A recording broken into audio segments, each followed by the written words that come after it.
Okay, it's time to catch up here. So, I thought I had a bad fuel pump in my F150. And I watched a bunch of YouTube videos. There's a lot of good info out there. And I learned a bunch, and I want you to learn as well.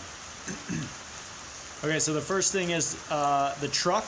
It's a 2005 F150 Lariat. It's got a 5.4 V8 in it. That should be all you need to know. The next thing is the symptoms. So, cruising along home from work, truck goes and then it picks up again, goes again. That lasted for about not even 5 miles, a few miles, and then it just quit, took it off to the side of the road. When the engine stopped running, the engine light came on. It didn't throw a code, which I found out afterward. But that's it. So now I'm just sitting on the side of the street, turn it over. Like it sounds like it's going to fire a little bit, and it doesn't. And then in my case, what happened is I called a tow truck. I'll spare you the whole story, but after about 45 minutes, turn the key on, fires right up. It's been running great ever since. So that makes it very hard to troubleshoot. Okay, so based on those symptoms, I thought fuel. Alright, so if you think the same sort of thing, here's some things, YouTube videos will fill you in on this, on what you need to look for fuel. First off, when you turn the key on, you should hear a little noise back here. And that's the fuel pump kicking on.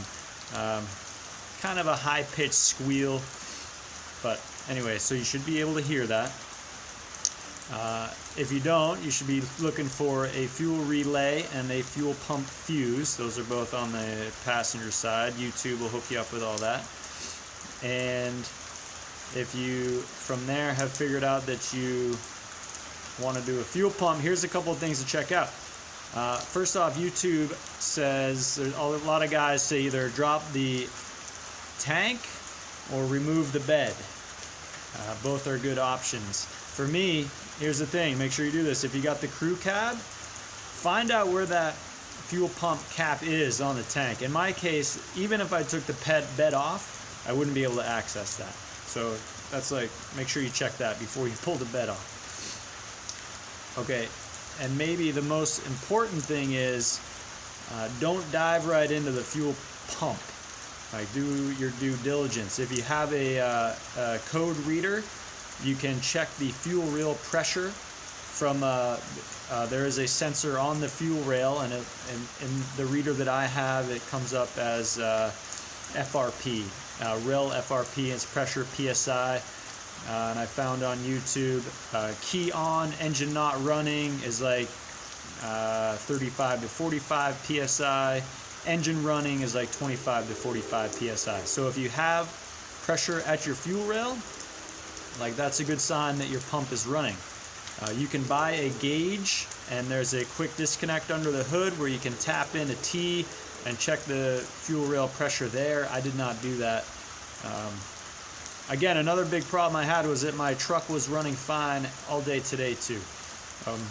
So I even went through, I began the project of replacing the fuel pump, and fortunately was not able to do so. Like it is kind of a pain in the neck. The issue for me was I have a full tank of fuel, well 75%, so I didn't want to drop a full tank. There is an anti-siphon valve in there, so I tried to put some hoses in there to siphon the fuel out. It wouldn't let me, and that began a process of frustration. I thought, well, I'll use the fuel pump since it's running. And then I tried to disconnect the fuel filters right under here, and there's two connections there. Also, some guys on YouTube make that look easy. I bought the little scissor tool to try to get that fuel filter off. Bottom line is, like, that's kind of a pain in the neck too. I have done that job before, but I was struggling with it today. And I think it was a sign, because I had not checked everything all the way. Okay, so here's the last thing to check. There is some other dude on YouTube that tells you to check this out. It's this little guy. It is the fuel pump driver module, FPDM. I think that's right. So this is under the spare tire in the back. So you got to drop your spare tire. And then for me, looking in the back, it's right up here on the left-hand side. You can't miss it. And in my case, as soon as I saw it, I knew it was the problem. This is the new one here. This is an aluminum case on a plastic frame. It's 2 screws and a plug. Anyway, this casing was all gone. It was trash. And it's there's a little circuit board in here, and it was, clearly that's the issue. So, and this was super easy. This took 5 minutes to get eyes on. So don't start chugging away on your fuel pump without putting eyes on this. Rock Auto is $65. I got mine at Napa for $100. So, but I got it today. So, whatever, maybe try that first. I think this is the biggest takeaway for me today to share with you is do not dive into your fuel pump without checking this first. Okay, so now you're looking at taking this piece off. I did, one bolt came out fine, the other bolt sheared off. So a little PB blaster and some vice grips, and I was able to get that out and clean it up. So I'll show you the busted one. Okay, so here's what the driver module looked like. You can see, I clearly, this was trash. I could tell first thing as soon as I saw it, I knew it was the problem.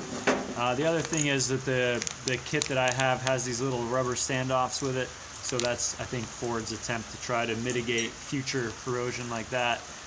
These little rubber standoffs keep the aluminum off the steel frame, and hopefully will prevent such drastic corrosion. Okay, good day after all. Took a long time to get here, but I'm pretty happy.